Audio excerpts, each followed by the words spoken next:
Tribuners, saat ini saya sedang berada di Jalan Taman Rea depan kampus Unhas.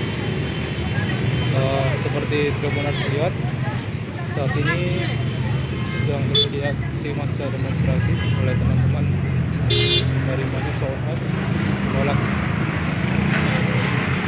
kenaikan harga BBM.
Saat ini terjadi kemacetan.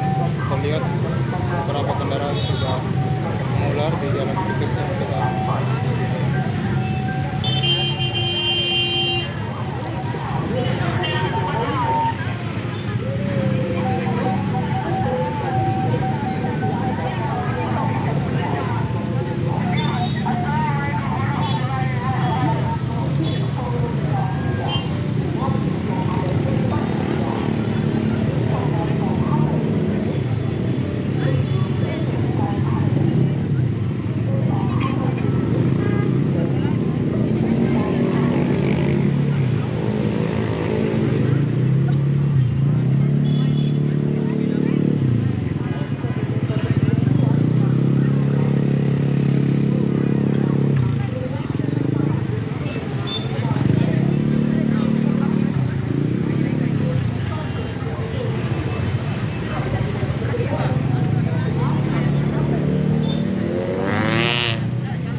Tribuners, mungkin hanya itu yang bisa saya laporkan. Saya Sangki, pamit undur diri.